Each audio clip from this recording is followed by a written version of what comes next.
Last में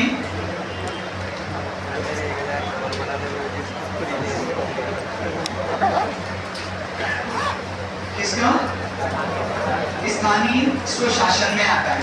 दिख रहा है सब लोगों को? नहीं दिख रहा है तो थोड़ा आगे आ जाओ। दिख रहा है ना? जैसे आगे बोलते दिखने लगता है। जो स्थानीय स्वशासन है वो ध्यान रखना,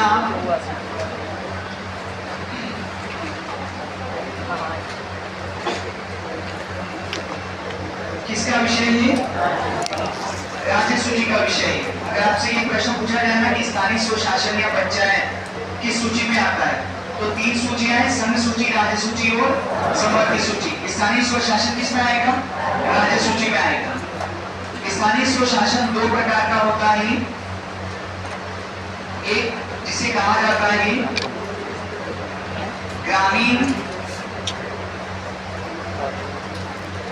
स्थानीय स्वशासन। ठीक है, ये जो ग्रामीण स्थानीय स्वशासन है इसके कितने 3 स्तर होते हैं। 3 प्रकार में, ये ध्यान रखना, 3 स्तर है। ठीक है, 3 स्तर में जो पहला स्तर है वो है क्या? ग्राम स्तर पर क्या है? ग्राम पंचायत। दूसरा जो स्तर है वो है खंड स्तर पर क्या है? पंचायत समिति। तीसरा जो है जिला स्तर पर क्या है? जिला परिषद। ठीक है, ये ध्यान रखना है आपको। ये तीनों जो स्तर है ये गांव के लिए काम करते हैं, है ना? एक जो ग्राम पंचायत है जहाँ के लिए बनी वो वहां के लिए काम करेगी। पंचायत समिति उस पंचायत समिति क्षेत्र में जितनी भी ग्राम पंचायत है उनके लिए काम करेगी।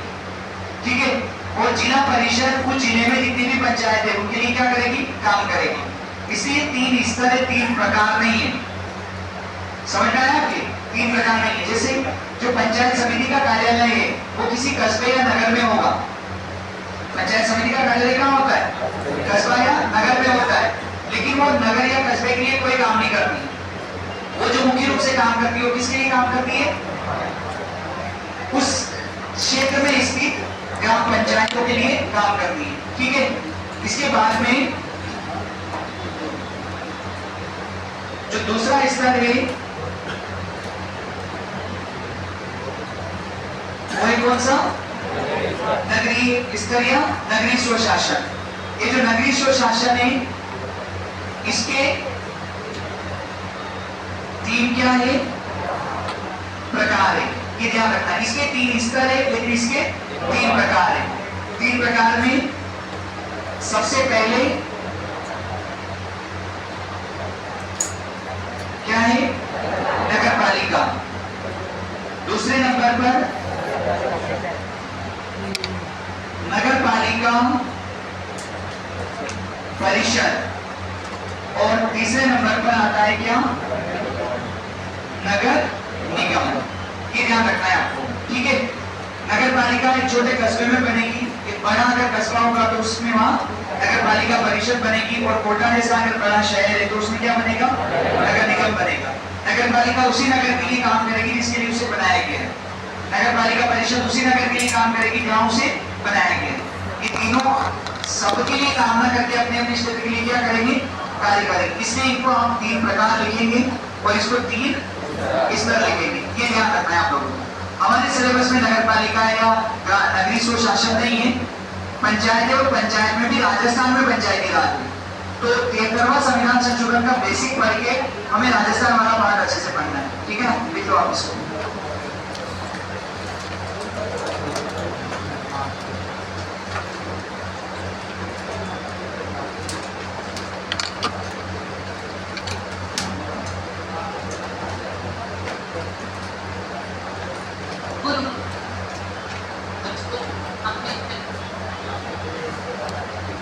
Hadi suci kalsın.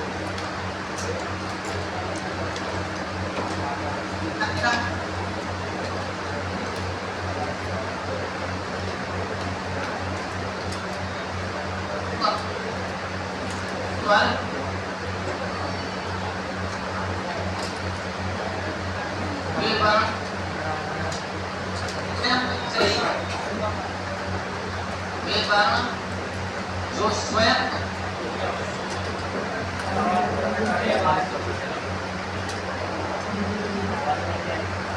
लिख लिया।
नगर पालिका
क्या वेरी गुड। लिखो आप, देखिए भारत में स्थानीय स्वशासन, भारत में स्थानीय स्वशासन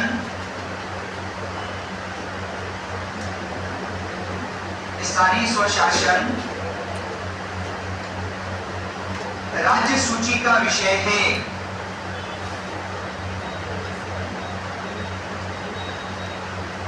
स्थानीय स्वशासन राज्य सूची का विषय है।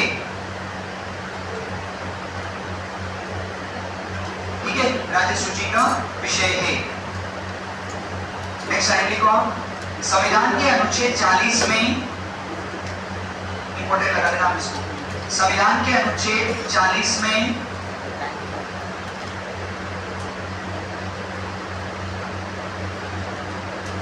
नीति निर्देशक सिद्धांतों, संविधान के अनुच्छेद 40 में क्या नीति निदेशक सिद्धांतों के अंतर्गत, नीति निर्देशक सिद्धांतों के अंतर्गत यह प्रावधान है कि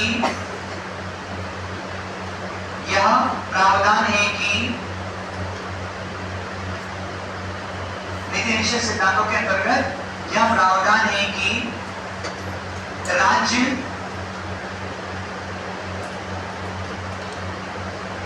पंचायतों के गठन, राज्य पंचायतों के गठन के लिए, पंचायतों के गठन के लिए प्रयास करेगा,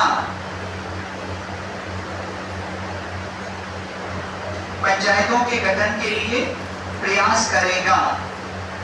ठीक है, ये आर्टिकल 40 में, अनुच्छेद 40 में नीति निश्चय सिद्धांत में प्रोविजन है, ठीक है ना। नेक्स्ट लाइन में लिखो हम, भारत में स्थानीय स्वशासन, भारत में स्थानीय स्वशासन, स्थानीय स्वशासन को अपनाने, स्थानीय स्वशासन को अपनाने के पीछे निम्नलिखित उद्देश्य,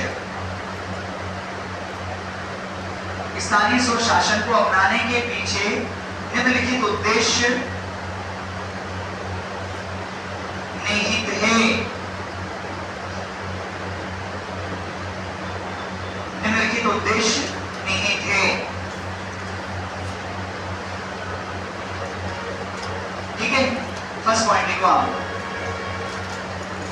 शासन में जन भागीदारी, शासन में जन भागीदारी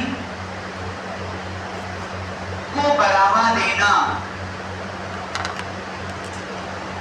शासन में जन भागीदारी को बढ़ावा देना अर्थात स्थानीय स्तर पर, अर्थात स्थानीय स्तर पर लोकतंत्र को अपनाना, स्थानीय स्तर पर लोकतंत्र को अपनाना, हो गया। ये इसका पहला उद्देश्य है। अगर आपसे ये पूछा भी जाए ना कि स्थानीय स्वशासन या पंचायती राज व्यवस्था का मुख्य उद्देश्य क्या है, और ये अगर ऑप्शन में आता है, बाकी भी उद्देश्य आते हैं, ये आता है तो ये लगाना है आपको। मेन जो इसका पर्पज है, मेन ऑब्जेक्टिव है कि जो हमारी जो पूरी शासन प्रणाली है, उस शासन प्रणाली में हम जन भागीदारी को बढ़ावा दें। स्थानीय स्तर के जो लोग हैं वो लोग भी शासन में क्या बने, भागीदार बने। हालांकि ये मेरे विचार से, मेरा व्यक्तिगत रूप से मानना है, ये कतई घटिया और बकवास विचार है, ठीक है। पंचायतें नहीं होनी चाहिए, आपको फायदा ये होगा, सिलेबस में नहीं रहेगा। पंचायतें क्यों नहीं रहनी चाहिए, इसके पीछे कारण है। देखो, जब से ये पंचायतों को संवैधानिक दर्जा दिया है, तब से स्थानीय स्तर का विकास कितना हुआ ये तो पता नहीं, लेकिन स्थानीय स्तर पर लड़ाई झगड़े खूब हो रही है, फिक्स है। ये पंचायतों का बहुत बड़ा कारण है। ग्रामीण क्षेत्र में जो शांति व्यवस्था थी ना, वो पंचायतों के पहले बहुत अच्छी थी। राजनीति को लेकर लड़ाई झगड़े इतने ज्यादा नहीं होते थे, लेकिन जब से पंचायतें आई है, तब से गांव बढ़ गए, कई के मुंह में बढ़ गए। जो एक बार सरपंच का चुनाव लड़ लेता है, कई लोग उसके विरोधी हो जाते हैं, वो कई लोगों का विरोधी हो जाता है, और ये लगभग हर गांव में देखने को मिलता है। ये आप सब वाकिफ भी हो, मैक्सिमम लोग ग्रामीण क्षेत्र से ही हो ना, हाँ तो पता है कितने गुट बन गए। पहले गुटबाजी नहीं की, पहले बस इतना था कि 5 साल में विधानसभा लोकसभा के चुनाव आते थे, तो जिसको जो नेता पसंद होता था उसके हिसाब से वो 2-4 दिन कूद लेता था, लेकिन इतना कुछ नहीं होता था। लेकिन जब से ये पंचायतें आई है, तब से हंगामा बहुत हुआ है, भारी मारकाट होने लगी, लड़ाई झगड़े तो होते ही होते हैं। पंचायत के चुनाव 2-4 मर्डर के बिना संपन्न हो जाए, ये तो मतलब पूरे राज्य के मिला के बोल रहा हूँ, ठीक है, किसी एक पंचायत का है ना, होता ही। आप देखो, विधानसभा लोकसभा के चुनाव होते कोई हंगामा नहीं होता, होता भी इतने बड़े लेवल पर नहीं होता। विधानसभा के चुनाव होता है पर थोड़ा कम होता है। जैसा अभी ये उपचुनाव में हंगामा हुआ था, ऐसा तो हमें पंचायत में होता है, पंचायत के चुनाव के समय जिस प्रकार की चीजें होती है। क्यों? क्योंकि लोगों के बीच में सत्ता में भागीदारी से इंपॉर्टेंट रिसोर्सेज जो पंचायत के माध्यम से आते हैं, उन पर अधिकार करने को लेकर बहुत ज्यादा एक प्रकार का कॉम्पिटिशन होता है, क्योंकि 5 से 7 करोड़ रुपए साल के 5 साल के आते ही पंचायत में, ये तो न्यूनतम है। अगर पंचायत का सरपंच बहुत एफिशिएंट है ना, मतलब बहुत प्रभावशाली तरीके से वो काम करता हो, तो 15-20 करोड़ भी ला सकता है, ठीक है। लेकिन 5 से 7 करोड़ रुपया तो आएगा ही से। यही कारण है कि पंचायत के चुनाव के समय व्यक्ति साइकिल से प्रचार करता है, और फिर उसके बाद वो फॉर्चूनर, ठीक है, वरना 4 व्हीलर तो आ ही जाती है। ऐसा क्या होता है कि 4,500 रुपया महीना वेतन मिलता है, और व्यक्ति कार कर लेता है रिसोर्सेज इसके लिए। तो जन भागीदारी तो हुई सीमेंट सब आए और शांति जो थी वो क्या हो गई, समाप्त हो गई। ठीक है, कोई बात नहीं कि हमने लोकतंत्र अपनाया है और लोकतंत्र की कुछ तो कीमत बनती है। ठीक है ना, देखो आगे नेक्स्ट देखो, स्थानीय समस्याओं को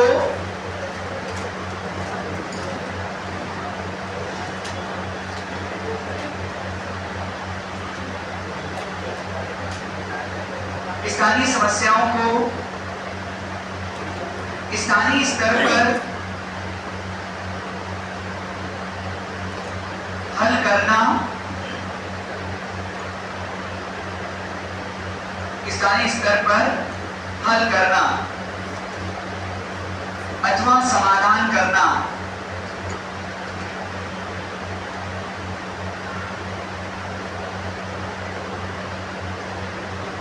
ठीक है, अथवा क्या करना, समाधान करना।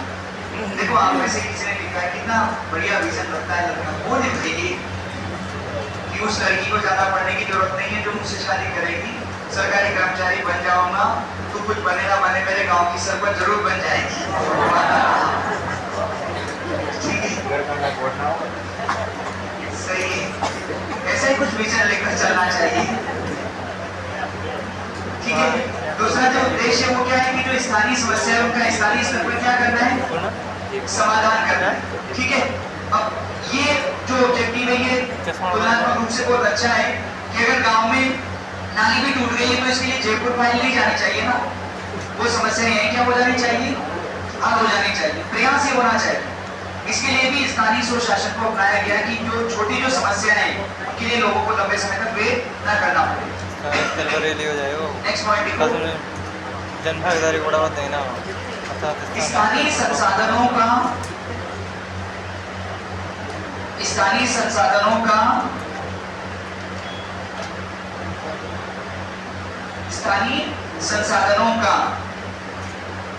समुचित दोहन करना।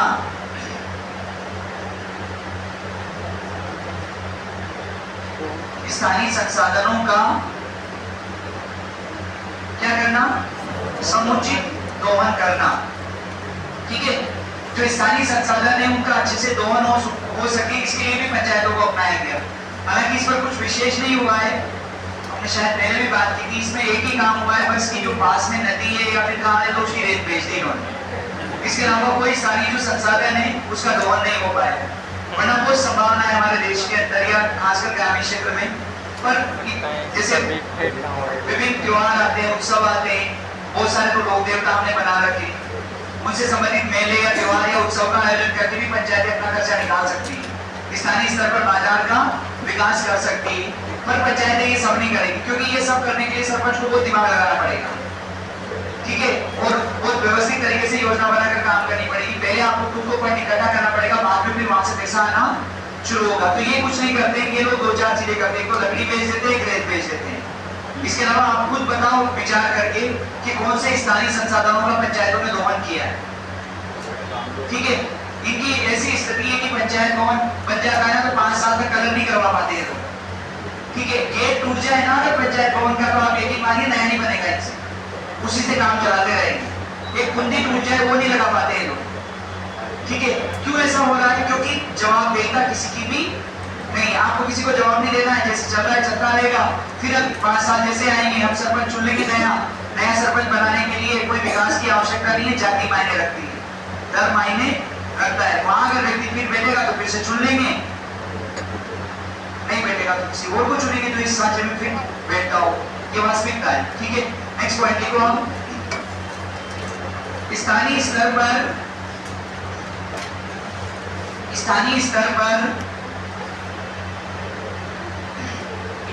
नेतृत्व का विकास करना। स्थानीय स्तर पर नेतृत्व का विकास करना, इसमें हम पूरी तरीके से सफल रहे हैं, हमने कई नेता खड़े कर दिए। ठीक है, स्थानीय नेतृत्व तो बहुत जबरदस्त बना है पंचायतों की वजह से। बहुत सारे लोग हैं जिनकी शुरुआत पॉलिटिक्स की पंचायत से भी हो जाती है, और पंचायत से शुरुआत होना हो, नेता जरूर बन गए। एक गांव में बहुत सारे लोग नेता होते हैं और इवन एक बार कोई व्यक्ति सरपंच का चुनाव लड़ लेता है तो वो भले सरपंच बने ना बने, सरपंच साहब तो बन ही जाता है। हम भारतीय को सहृदय है, अब हारने वाले को भी सरपंच बोलते हैं, जीतने वाले को भी सरपंच बोलते हैं। ठीक है, होता ही होता है अपने गांव में, जो सरपंच का चुनाव लड़ते वो भी हमारे लिए क्या है, सरपंच साहब है। चलो कोई बात नहीं, जीवन भर सरपंच साहब को कहलाता है। हो गया तक ये चार इसके उद्देश्य, इनमें जो सबसे इंपॉर्टेंट उद्देश्य वो पहला है क्या, जन भागीदारी। मेन जो पर्पज है इसका वो है जन भागीदारी। ठीक है, मेरा चेक करके लिखो हम। पंचायती राज व्यवस्था, पंचायती राज व्यवस्था के गठन, पंचायती राज व्यवस्था के गठन के माध्यम से, पंचायती राज व्यवस्था के गठन के माध्यम से गांवों को सशक्त, गांवों को सशक्त, एम्पावर्ड, गांवों को सशक्त एवं विकसित स्थिति, विकसित स्थिति में लाने, विकसित स्थिति में लाने, विकसित स्थिति में लाने की बात नहीं थे, की बात नहीं थे। महात्मा गांधी ने, महात्मा गांधी ने लिखा था कि, महात्मा गांधी ने लिखा था कि यदि भारत को, यदि भारत को विकसित राष्ट्र,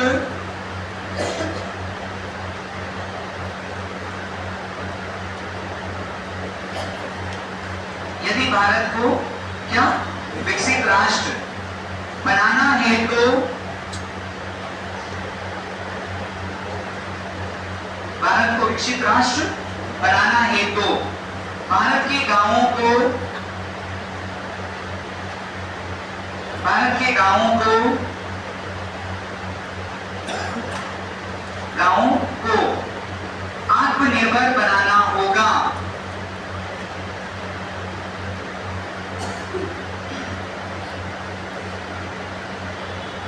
भारत के गांवों को आत्मनिर्भर बनाना होगा। देखिए, आत्मनिर्भर बनाना होगा, समझ में आया? ये गांधी का विचार था और ये विचार बहुत हद तक सही भी है। फिर तो गांधी को तो हमने खास दर्जा दिया है कि 2 अक्टूबर को पूजेंगे उनको, ठीक है, और फिर अगले 365 दिन 2 अक्टूबर का वेट करेंगे गांधी जयंती का। जो गांव से संबंधित जो विचार थे वो बहुत अलग टाइप के थे, उनको लागू नहीं किया गया। फिर जब एपीजे अब्दुल कलाम भारत के राष्ट्रपति बने 2002 में, तब उन्होंने 2003 में एक कॉन्सेप्ट दिया था, आप लोगों ने सुना होगा इसके बारे में, PURA, सुना है इसका नाम? कितने लोगों ने सुना है आपसे, क्या पढ़ा हो? क्या फायदा होगा? ठीक है, PURA का मतलब है provide urban amenities in rural area, मतलब ग्रामीण क्षेत्र में नगरीय सुविधाएं प्रदान की जाए। ठीक है, अगर भारत की बहुत सारी समस्याओं का आपको समाधान करना है तो जैसे नगरों में जो आपने बहुत शानदार सुविधाएं लोगों को दे रखी है, वो आप कहाँ प्रदान करो? गाँव में भी प्रदान करो। ठीक है, तो उससे बहुत सारी जो समस्या है, खासकर पलायन की समस्या है, रोजगार की जो समस्या है, वो समस्याएं क्या होगी? हल होगी। और ग्रामीण क्षेत्र से नगरीय क्षेत्र में आने के पीछे सबसे बड़ा कारण है रोजगार। उसके बाद में जो कारण है वो है शिक्षा, चिकित्सा, बेसिक इंफ्रास्ट्रक्चर बहुत अच्छा होता है नगरों का। ठीक है, शिक्षा की व्यवस्था अच्छी होती है, कोई व्यक्ति बीमार हो जाता है तो पास में अस्पताल मिल जाता है, स्कूल बहुत अच्छा है, बिजली नहीं कटती है ना, पानी की फैसिलिटी ठीक ठाक रहती है। बस एक समस्या है, वो है कि एयर क्वालिटी इंडेक्स हर रोज खराब होता जा रहा है। ठीक है, वो शेयर कर लेंगे हम, वो स्थिति हो जाती है। कारण क्या है, इसके पीछे बाकी चीजें बहुत अच्छी है। आप देखो नगरीय क्षेत्र में पावर कट होता है तो एक दिन पहले अखबार में लिखते कल यहाँ की काटेंगे। ठीक है, ग्रामीण क्षेत्र में गांव को ऐसे समझ रखा है इन लोगों ने, कोई बात नहीं। चुनाव के समय 70% वोट गांव से बटोरते हैं और जब सुविधा देने का नंबर आता है तो गांव को सबसे लास्ट में रखा जाता है। ये वास्तविकता है। गांव में बिना बोले काटते हैं और अगर वो जल्दी आ जाती तो हमें अच्छा भी धोना पड़ता है कि इतना जल्दी कैसे आ गई। बिजली की बात कर रहा हूँ, ठीक है, ऐसी स्थिति है।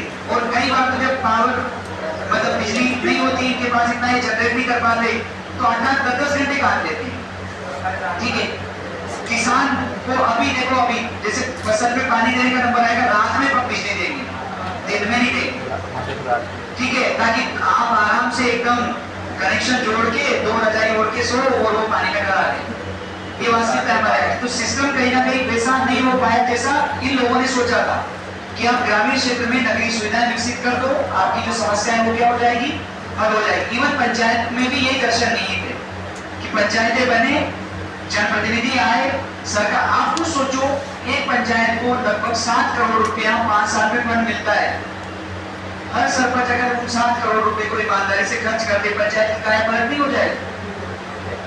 ठीक है, अगर 7 करोड़ रुपया, पर वो कहाँ खर्च करते, एक तो खर्च करते तालाब बनाने में जो चोरी हो जाता है या बह जाता है।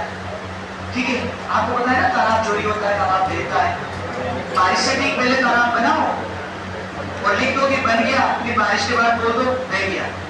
आपको पता है ये बाढ़ आ रही थी तो चली गई दीवार, यही होता है। ठीक है, जबकि इतना भारी रिसोर्सेज आता है, उसका सही तरीके से प्रयोग नहीं होता है। ठीक है ना, हो गया यहाँ तक। नेक्स्ट लाइन में लिखो आप,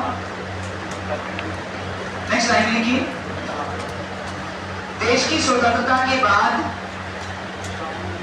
देश की स्वतंत्रता के बाद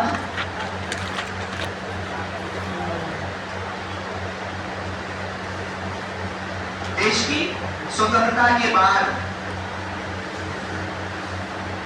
जवाहरलाल नेहरू ने पंचायतों को, जवाहरलाल नेहरू ने पंचायतों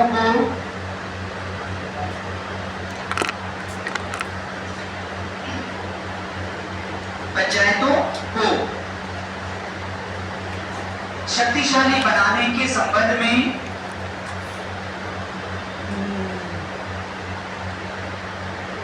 शक्तिशाली बनाने के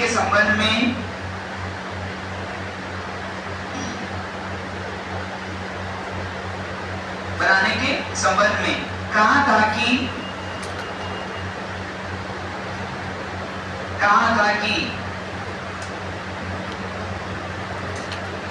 पंचायतें चाहें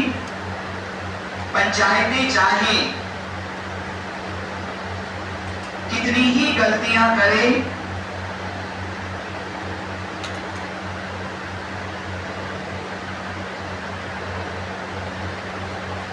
पंचायतें चाहे कितनी भी गलतियां करें, इन्हें और अधिक अधिकार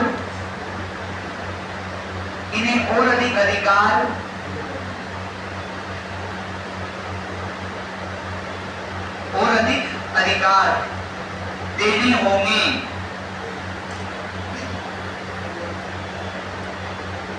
इन्हें और अधिक अधिकार देने होंगे। समझ में आया? नेहरू ने कहा कि गलतियां अगर करेगी भी सही तो भी हम उनको क्या देंगे, अधिकार देंगे। किसी ने लिखा है कि सर हमारे सरपंच को शौचालय के पैसे कहा गए। शौचालय के पैसे तो पूरे भारत के सरपंचों ने खाए। ठीक है ना। स्वच्छ भारत जो मिशन चलाया था, स्वच्छ भारत मिशन में ये जो राहुल गांधी पता नहीं चुनाव प्रचार के दौरान राफेल की और अडानी की बातें करते रहते, शौचालय की बात करते तो लोग ज्यादा जल्दी कन्विंस हो जाते हैं। सही बता रहा हूँ मैं आपको।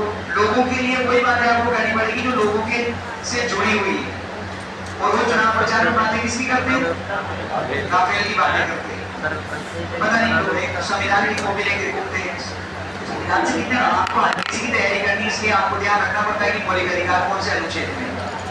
ठीक है, वरना संविधान और ये सारी चीजें सामान्यतः जनता के लिए कोई विशेष मायने नहीं रखती है। ठीक है, हाँ आरक्षण वाली बात को करते वो मायने रखता है, पर वो वही बात नहीं करना चाहिए। तो ये शौचालय की भी बात करते हैं ना कि शौचालय में कितना घोटाला हुआ। भारत की शायद ही कोई पंचायत वो भी जिसमें शौचालय में घोटाला नहीं हुआ। एक तो सरकार ने 12-15 हजार रुपए दी, उनमें से भी 2-4 हजार सरपंच का दिया, तो उसमें शौचालय कैसा बना होगा आप अनुमान लगा ही सकते हैं। बने भी ऐसे गए ना, ईंट का चार दीवार खड़ी कर दी, कहीं दरवाजा नहीं लगा, कहीं शीट नहीं लगी, वो शीट लगाई तो गड्ढा नहीं हुआ। कई जगह पे इन लोगों ने शौचालय ऐसे बनाए कि सीधा शीट रख दी, टॉयलेट शीट है वो रख दी, उसमें ड्रेन भी नहीं दिया। ठीक है, इस प्रकार की स्थिति हुई। तो वो ऐसे ही हुए कि जबरदस्त क्या हुए, घोटाले हुए। तो कोई नई बात नहीं है।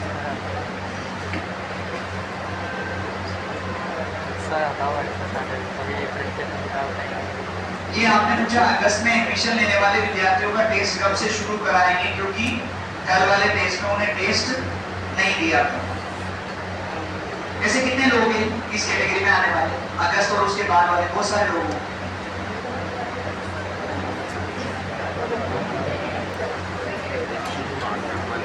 ठीक है, इस पे कल डिस्कस करेंगे, कल फिर पूछ लेना, तब मैं खुद आके बताऊंगा आप क्या पूछोगे। नेक्स्ट लाइन में लिखो, हम लिखिए, भारत में पंचायती राज व्यवस्था, भारत में पंचायती राज व्यवस्था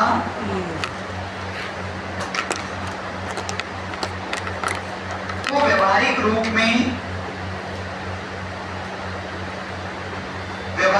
में लागू करने के संबंध में, व्यवहारिक रूप में लागू करने के संबंध में, लागू करने के संबंध में निम्नलिखित समितियों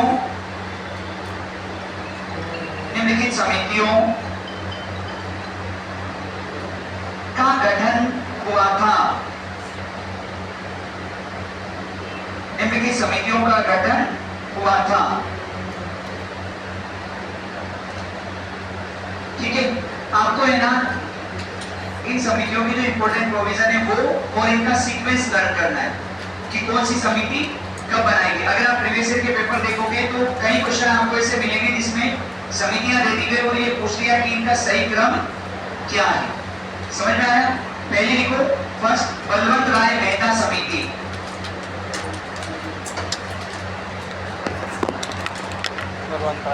बलवंत राय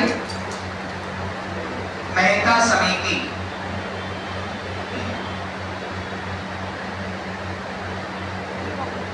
फर्स्ट लिखना है बलवंत राय मेहता समिति।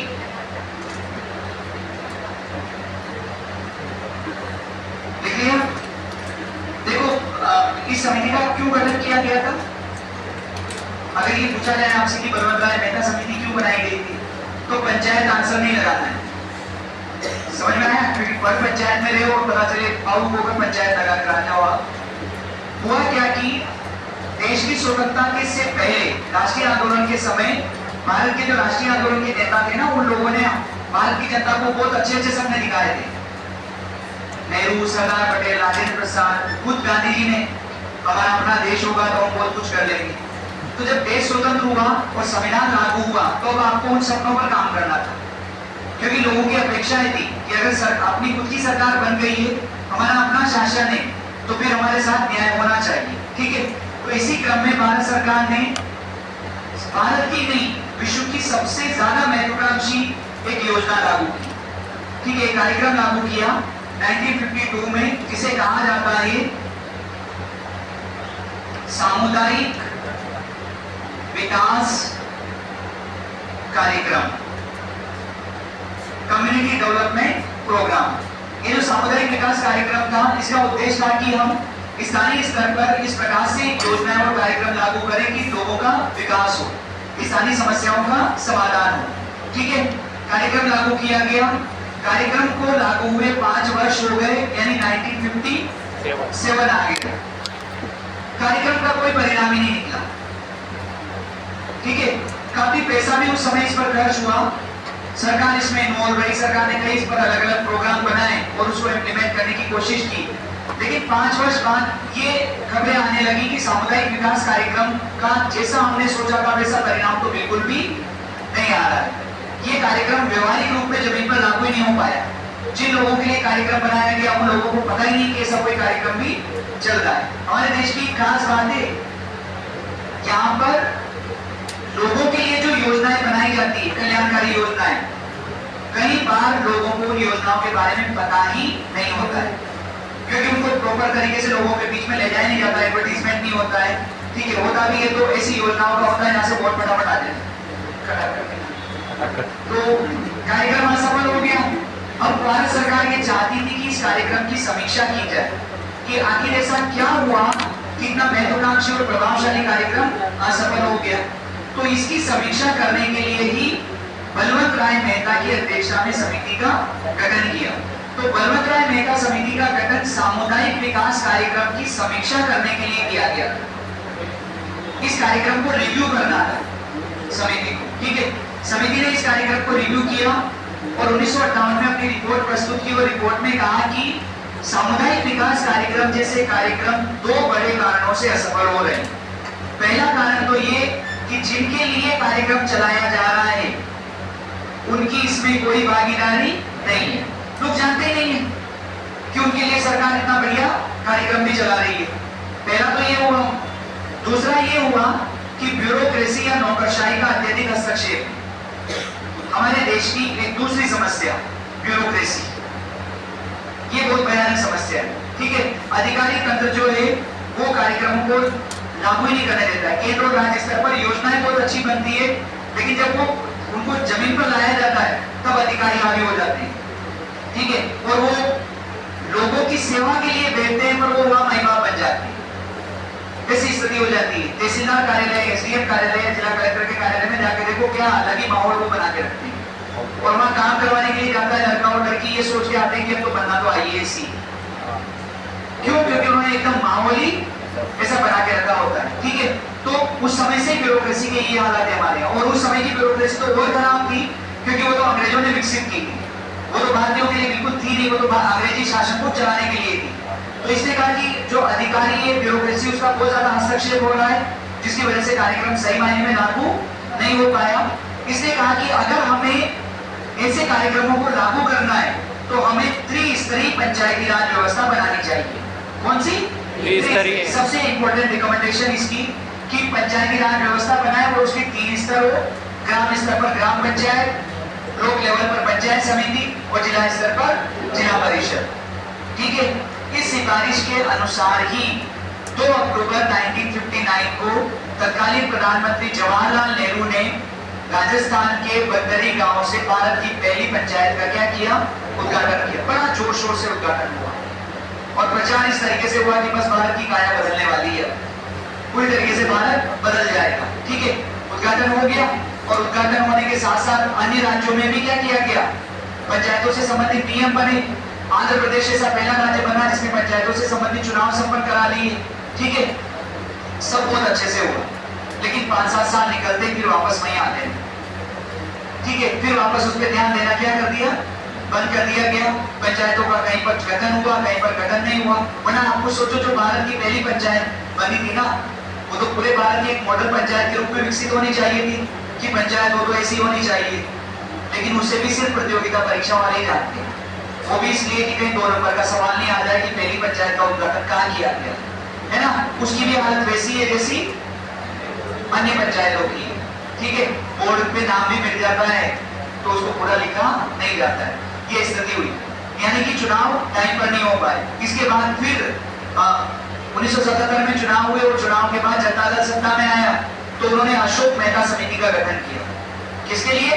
पंचायतों के लिए। लेकिन उस समिति की सिफारिशें लागू हो इससे पहले सरकार गिर गई, यानी उस समिति की सिफारिशें लागू नहीं हो सकी। ये ध्यान रखना है। तो बलवंत राय मेहता का संबंध सामुदायिक विकास कार्यक्रम से, पंचायत से नहीं था। इसने सिफारिश की थी पंचायतों के गठन की। समझ में आया कि नहीं आया? लिखिए, लिखो। 1952 में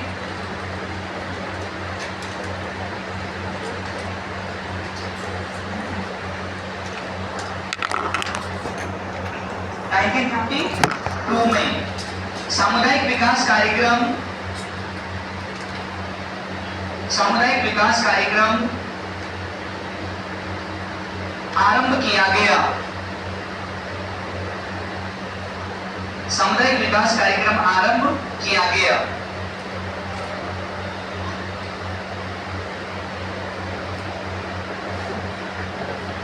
ओके, नेक्स्ट लाइन में लिखो आप, इस कार्यक्रम की समीक्षा के लिए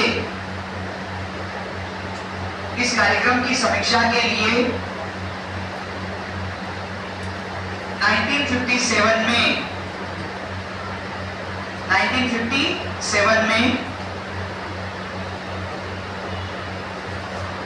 बलवंत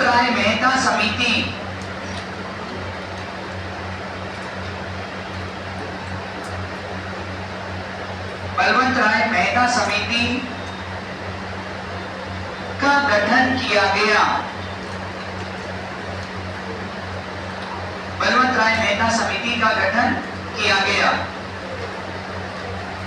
ठीक है, नेक्स्ट लाइन में लिखो आप, इस समिति ने सामुदायिक विकास कार्यक्रम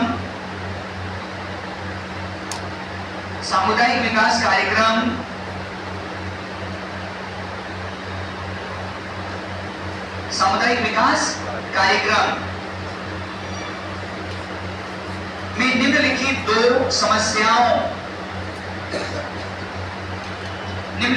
समस्याओं की पहचान की। निम्नलिखित दो समस्याओं की पहचान की। फर्स्ट पहली को जन भागीदारी का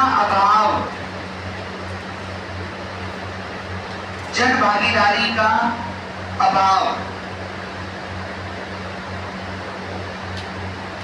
पहली समस्या जन भागीदारी नहीं है। सेकेंड लिखो आप, अत्यधिक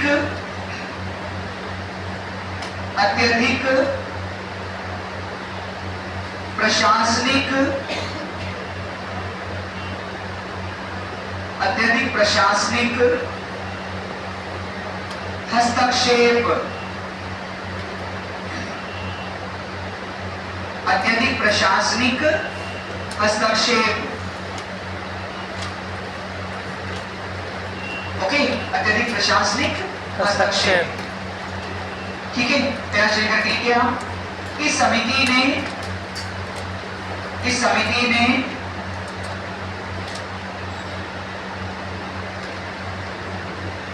सिफारिश की थी कि भारत में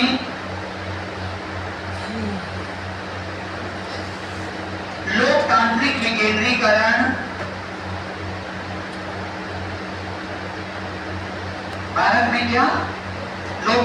विकेंद्रीकरण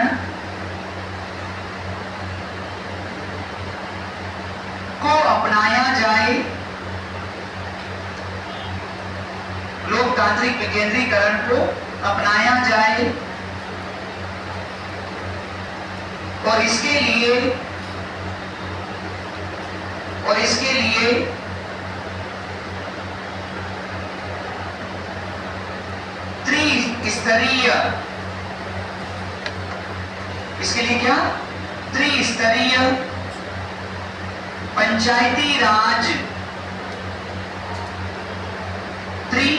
त्रिस्तरीय पंचायती राज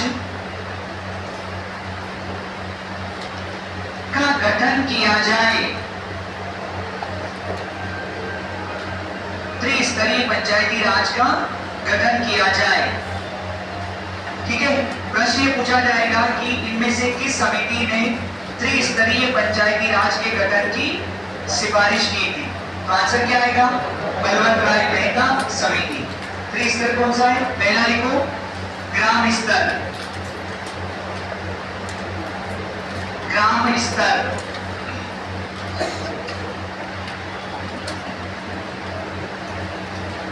क्या लिखेंगे? ग्राम पंचायत।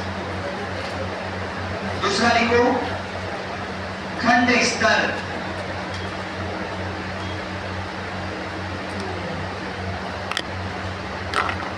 पंचायत समिति।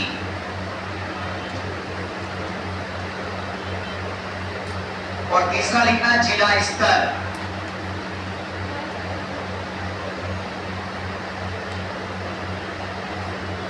जिला परिषद।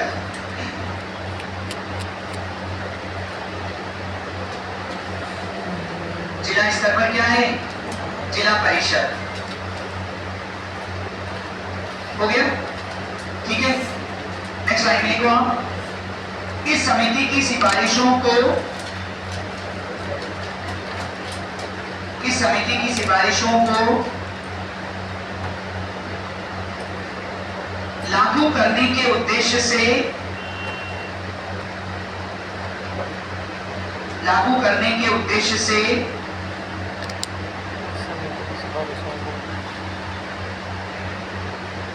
2 अक्टूबर 1959 को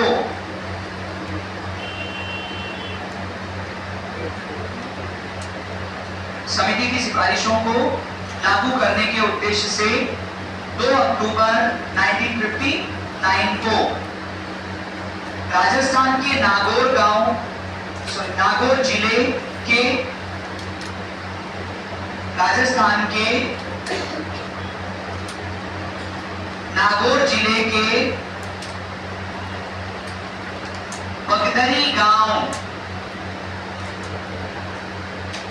नागौर जिले के कौन सा? बगदरी गांव, बगदरी गांव में देश की प्रथम पंचायत, देश की प्रथम पंचायत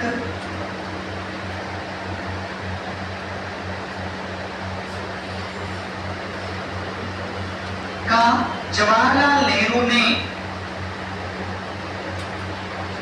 जवाहरलाल नेहरू ने उद्घाटन किया।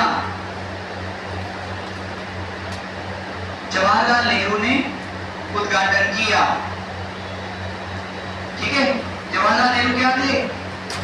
प्रधानमंत्री। ये तो नहीं लिखना है ना कि प्रधानमंत्री थे। ठीक है, नेक्स्ट लाइन लिखो आप। इस समय भारत के राष्ट्रपति, इस समय भारत के राष्ट्रपति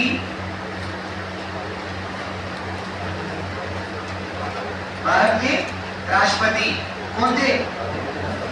डॉक्टर राजेंद्र प्रसाद थे। भारत के राष्ट्रपति डॉक्टर राजेंद्र प्रसाद थे।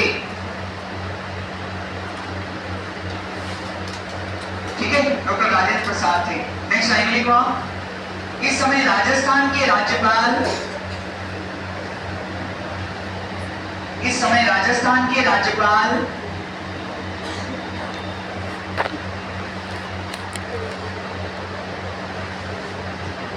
सरदार गुरमुख निहाल सिंह